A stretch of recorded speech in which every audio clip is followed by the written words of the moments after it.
Existe também os estudos relacionando o uso da tecnologia, o desenvolvimento da tecnologia também a problemas psicológicos, né, problemas ligados a comportamento, trabalho, relações humanas, incluindo aí depressão, ansiedades e outros distúrbios que podem vir associados ou decorrentes disso. Como que essas técnicas da aprendizagem socioemocional pode trabalhar e melhorar essa situação na saúde? André, a melhor definição que eu acho para aprendizagem socioemocional é que ela é formada por habilidades não acadêmicas. São habilidades da vida, que se aprende vivendo, né? Então, primeiro, até pouco tempo atrás, nós falamos de 2 estresses. Você tinha o estresse, porque estava todo mundo muito preocupado com os índices são muito preocupantes, né?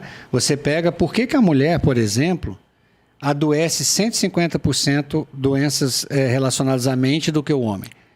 Né? Vocês são 2 cientistas. Qual a diferença entre o cérebro da mulher e do homem? Nenhum. Como é por quê? Né? Biologicamente, então, a mulher adoece mais. Então, existia o nível do estresse positivo, e aí eu falo, alerto aqui, Zé, para os pais. Nós estamos fazendo uma geração que não está vivendo o estresse positivo. O estresse positivo você precisa viver, desde que você tenha o suporte certo. Né? Então, é a véspera da nota, é a nossa ansiedade aqui para começar um programa, isso é o estresse positivo. Você tem que aprender a lidar com ele. Depois você tem o estresse tolerável, uma fatalidade da vida, uma dificuldade, que você vai receber um suporte maior, perdi uma perda de um parente, o término de um relacionamento, né, uma crise financeira que você passa, isso é o estresse tolerável. É muito pesado, deve ser assessorado, inclusive para adulto, mas é tolerável. Aí um pesquisador, e eu achei muito interessante esses estudos, aí resolvi até mergulhar, porque o que me chamou a atenção no estudo não foi nem o estudo, que foi feito por um psicólogo de Princeton, né? Sendil Mulaitan, e um economista de Harvard, que é Eldar Safir. Falei, não, peraí, mas o que um economista está fazendo uma pesquisa de psicologia? Eles estavam pesquisando, ele foi pesquisar por que começou a aparecer um número muito grande de crianças com problemas mais relacionados à mente, vamos dizer assim. E eles chegaram à conclusão que a criança tinha um 3º nível de estresse. Faixa etária? Qualquer idade. Eles pesquisaram entre 0 e 18. Mas começaram a perceber e chamaram de estresse tóxico. É o estresse na criança nos primeiros 7 anos. Aí tem o caso da epigenética, né? Que são o epigênoma, que são pequenas marcas químicas, pessoal, que ficam no seu corpo, que futuramente podem definir alguns genes que irão se manifestar, outros que não. Por exemplo, doença autoimune, dificuldade de aprendizado. Tem criança que tem dificuldade de aprendizado, mas o trauma está lá na infância, né? Então, eles queriam saber esse estresse tóxico. Esse estresse tóxico, eles começam a investigar, André, e percebem, Zé, que a maioria, 96% das crianças que tinham estresse tóxico, vinham da mãe. Aí foram pesquisar o que está acontecendo com a mãe. E chegaram, aí eles publicam a teoria fantástica, quem quiser acompanhar, né? Então fica aí o nome, Sendil Mulaitan, que é o psicólogo da Universidade de Princeton, Eldar Safir, que é o psicólogo da Universidade de Harvard, que eles criam a teoria da carga mental. A mulher, quando ela sai para o mercado, ela nasceu a mulher, a Andriane, profissional, mas ela não deixou de ser mãe, ela não deixou de ser filha, ela não deixou de preocupar de cuidar da casa, né? Os afazeres domésticos e tal. Então a mulher vai e começa a fazer raciocínios em nível autoconsciente, que nem se conhecia há pouco tempo esse nível, só se falava de inconsciente e consciente. O autoconsciente é quando realmente a mente está sob o comando do cérebro, que normalmente você fica 1% do seu dia, e olha lá, a mulher começou a ficar mais do que o limite de 3%. Ela faz tanto pensamentos racionais durante o dia. Meu filho está na escola, não sei o que, eu tenho que ligar, eu tenho que Como fazer. vai dar conta de tantas tarefas no seu dia? Por isso que deram o nome de carga mental. Aí você entra num processo de... Aí eu estou falando de doença fisiológica. Você entra em processo de... Você adoece o corpo. Não tem como a criança não receber o processo. Entendeu? Aí eles perceberam que a mãe doente estava adoecendo a criança. E aí, Zé, nós temos o quê? Aonde poderia ter sido percebido isso? Quem poderia ter dado o alerta e não deu? As escolas. Pelo contrário, os filhos sob estresse-trox, Andriane, eram os castigados, eram os expulsos de sala, eram os que viviam sendo mal vistos. Eles não percebiam, e eu falo muito isso para os pais, e falo muito nas escolas, esse é um comportamento de pedir de ajuda. Uma criança, quando ela começa a agir de determinada forma na escola, é porque ela não está recebendo o apoio no ambiente biopsicológico da família adequado. É um pedido de ajuda. Então, nós temos que mudar totalmente a forma de enxergar esse tipo de forma na escola. Por isso que eu te falo que tem que treinar todo mundo na escola. Né? Então, essa é a percepção. Então, realmente, essa questão do trabalho... E aí, eu vou falar uma coisa para vocês. Eu costumo dizer, não saiu ninguém, na minha opinião, ninguém intacto dessa pandemia. Então, se essa pandemia não mostrou a importância das relações humanas, eu não sei mais o que precisa para essa geração, não sei também. De repente vai na frente, não é? Concordo. Ô Zé, tem três... esse estudo, ele gerou um alerta ao mundo que o processo de criar um filho, a partir de 1990, e aí por isso que eu fui entender por que o economista estava fazendo a pesquisa, a forma que você cria seus filhos, você tem que tomar um alerta para 4 caminhos que você leva a sua educação.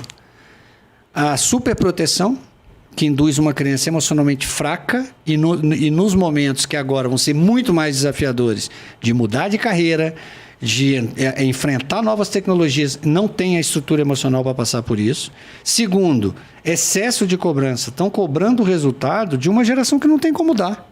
Ela está sendo preparada para emprego que não existe mais. Então, você joga uma carga de resultado numa criança que foi preparada. Quando ela chega no mercado, que ela vai procurar, ela tá despreparada, mas cobrando para ela que dê o mesmo resultado que as gerações anteriores, que não tinha nada a ver. O terceiro que mais me preocupa, e aí eu vou dar um alerta para vocês, eu duvido, apesar que essa publicação é para criança, é que esse terceiro caminho é só para criança. As redes sociais estão criando um processo depressivo. Né? Ao criar no inconsciente um mundo que não existe. Agora, eu não sei se vocês já tiveram a oportunidade, eu estou estudando com muita profundidade, porque quando começa... Quando eu vejo a notícia de um terremoto no mar, eu já saio correndo da praia, porque no emocional chega rápido. Ivan, se você voltar 20 anos no tempo, 15, 20 anos no tempo, os pais tinham medo das crianças verem determinadas novelas, que naquele tempo tirava da realidade. Imagina agora. Não, Zé, eu não minuto vou 20, a minuto. eu não vou 20 anos, não. Minuto. Minha filha nasceu em 2004, a primeira coisa que eu fiz foi desligar a TV aberta. Eu falava, não, eu quero... Né, ela tem que escolher os horários, então era na época, sei lá, manda essas TVs aí por assinatura e DVD. Mas o que eu quis dizer foi justamente a intensidade do tempo de estar fora da realidade. Isso, Que antes você era, tipo assim, o medo era daquele momento.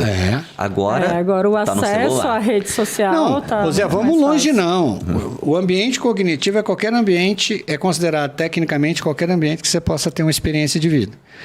A nossa geração, nosso ambiente cognitivo, vamos dizer, se você fosse um cara bem descolado, 50 pessoas, você se relacionava na escola, hoje quantos seguidores cada menino desse está?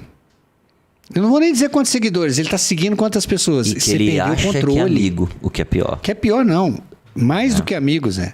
Ele acha que é uma referência. Exatamente. Então esse terceiro caminho é o que mais me preocupa, e o quarto caminho é a falta de relações profundas com os pais e os filhos. Então, o que acontece? Quando o pai encontra, Zé, por exemplo, que você acabou de alertar, uma falsa referência, não tem o pai para validar. Por quê? Porque as conversas são vazias. O que me levou hoje, fazendo uma autocrítica, Zé, o Andreane, e eu não tenho nenhuma vergonha de dizer isso.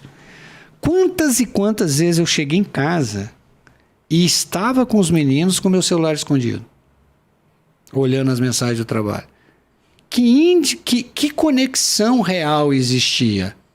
Só que são sutis sinais que eles estão tendo uma referência negativa. E isso, né, os pais. Então, os 4 problemas socioemocionais é superproteção, mas aí eu vou deixar aqui uma reflexão, Zé, senão a gente precisa fazer um outro só para isso. O que é superproteger e o que é cuidar? Tá vendo o problema que eu te falo? Uma linha tênue. Não se intimida, já fica aqui o convite para você voltar outras vezes com outros temas, com certeza. Né? Superproteção é fácil de entender, rede social aí, Zé, eu tô alertando, sei o que eu te falo. Quando eu vejo um terremoto no mar, eu sei que o tsunami chega em mim rapidinho. Gente, o que vai ser metaverso? Vai estudar em profundidade o que é metaverso. Como isso vai transformar a vida das pessoas. O cérebro humano não está preparado para isso.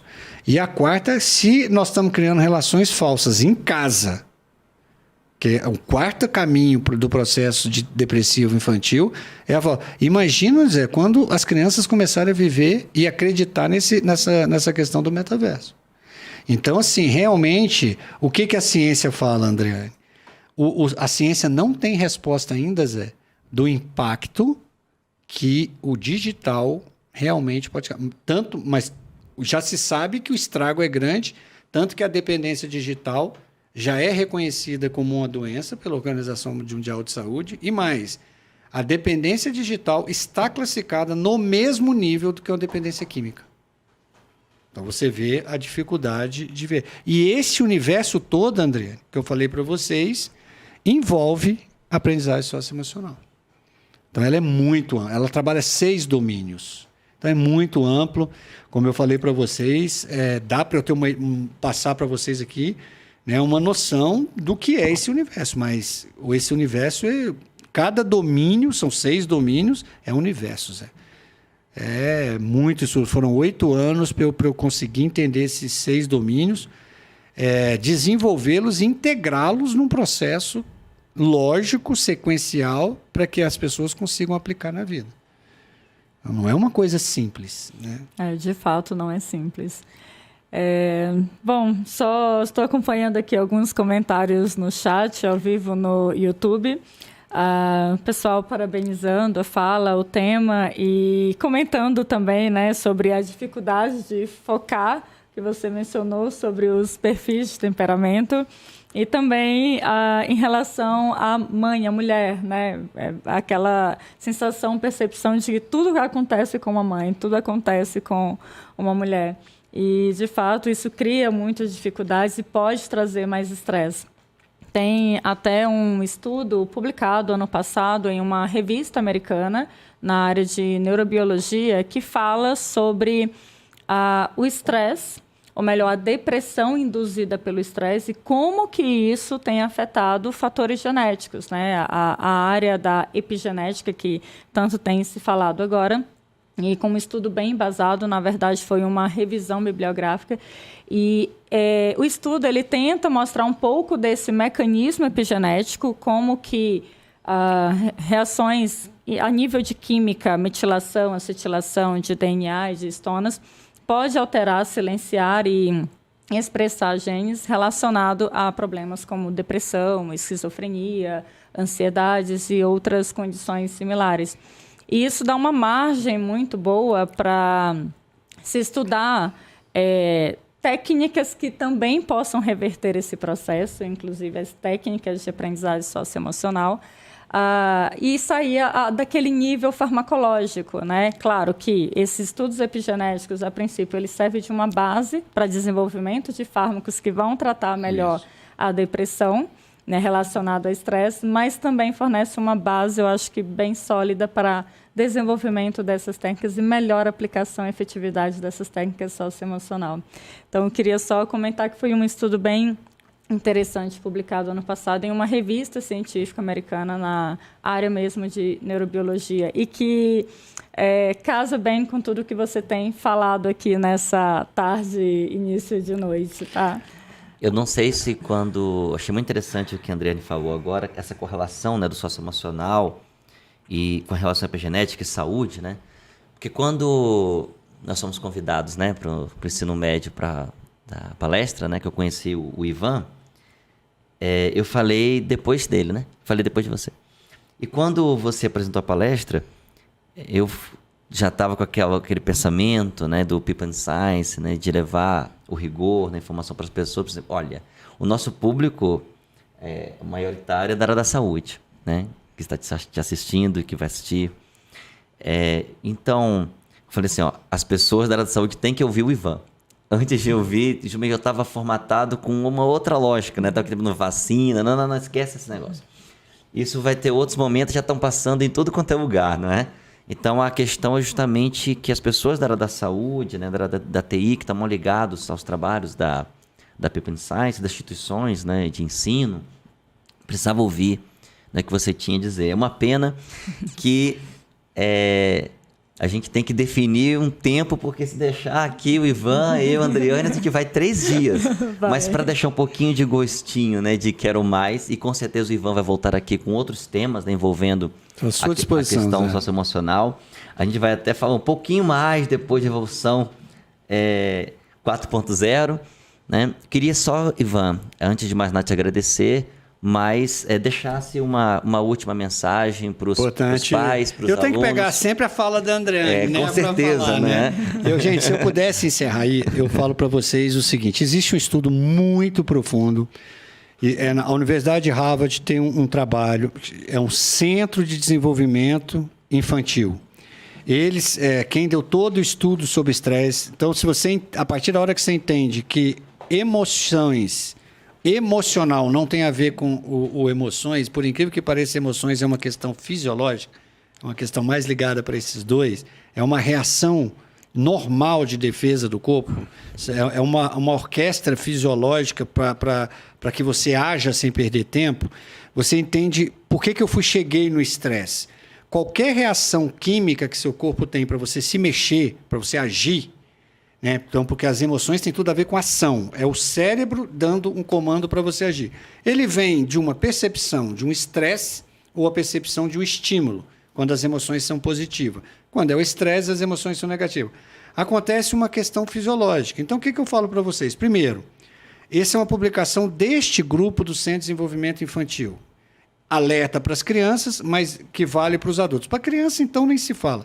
Não existe o tal de hoje é um dia ruim para criança, está triste, tem que entrar na hora dando suporte. Não existe estresse sem suporte. E aí vocês vão encontrar no Centro de Desenvolvimento Infantil de Harvard, tem no meu site também, o trabalho sobre a gangorra da resiliência. Até onde você tem que ajudar a criança no estresse para você não superproteger. Ou seja, inverte a gangorra para ela. Então, primeiro, deixar claro para vocês, a epigenética é séria, o trabalho, o impacto do estresse no corpo já não se discute mais, já é científico. Segundo, procurem ajuda.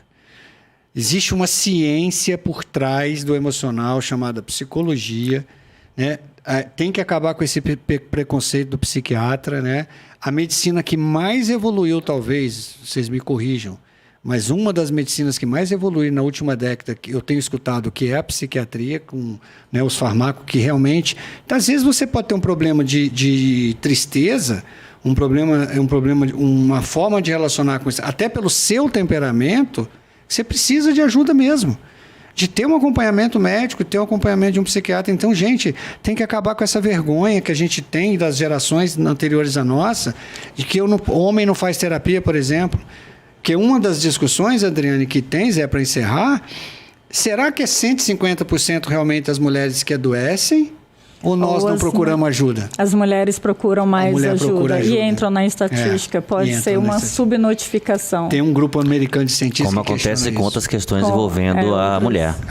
E vocês, na saúde, tá? Uma coisa que eu queria alertar, já que você falou que eu estou falando para um público de saúde, vocês estão no grupo número 1 de relação ao estresse. Por isso que eu te convidei. Número 1 de relação com o estresse. Por isso que eu levei seu nome para a Andriane e a gente discutiu isso agora. Você sabe um dado que é sigiloso? Você sabe quantos % eles acreditam dos estudantes de medicina estão agora doentes mentalmente? 80%. De tanta pressão e estresse na formação da medicina. Tem que ter um apoio socioemocional para essa área. E a gente que trabalha na faculdade de medicina, não é? É o menor índice de evasão escolar, o menor, é a faculdade de medicina. Porque então as pessoas acham que isso que isso é bom, mas é mais ou menos. Porque acontece, como eles não abandonam, porque eles não querem largar a medicina, porque que é pressão de família, já descobrem que aquilo não é o que ele gostaria, o que ele achava que era para a carreira dele, mas ele não tem a vergonha de não querer, esforçou tanto o vestibular e agora entrou. E agora fica pensando assim, pô, se eu for largar, o que meus pais vão dizer? Minha família vai dizer? Aí pior. Porque aumenta a pressão ainda em cima dele e a saúde mental dele vai pro saco. A minha visão é idêntica à sua. Muitos estão ali por pura pressão, até social. Então por isso que aumenta mais a pressão. Porque muitos cursos, por exemplo, né, o cara não gostou, troca. Né, mas a medicina, como tem uma pressão maior... Eu não sabia que ela tinha um menor índice. Tem um menor índice. Mas, né, é como você falou, o menor índice de evasão. Ou seja, no papel, a galera termina. Agora, com as condições psicológicas, né, desse profissional... Que é aí que está o problema. E tem outra coisa, né, Andriane? Aí vocês podem falar melhor que eu, Zé. Eles alertam muito para o pós-universidade.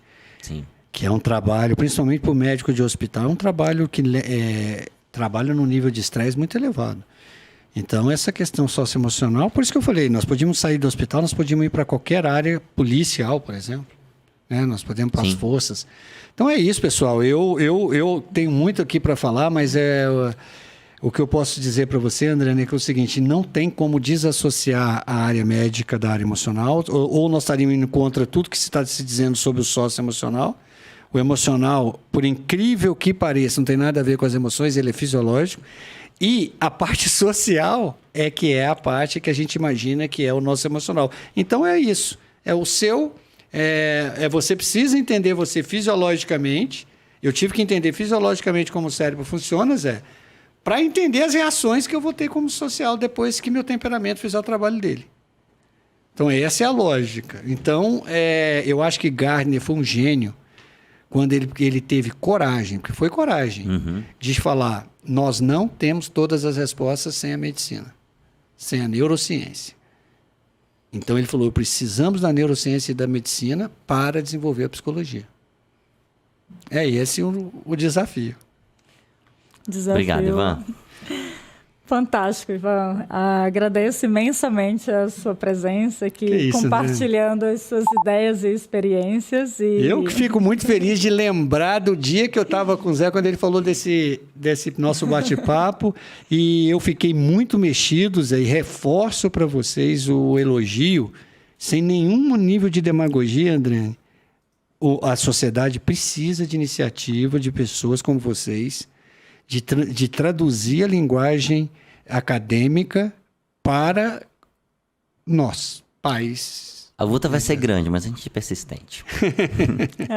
Eu acredito, sou otimista nisso. Gente, muito obrigado. Foi um prazer estar com vocês. Agradeço o pessoal também que nos acompanhou ao vivo no chat e a nossa incrível equipe aqui de produção, principalmente nas pessoas de Eduardo e Rafael aqui com a gente também. O rapaz que gritou. Tchau, tchau.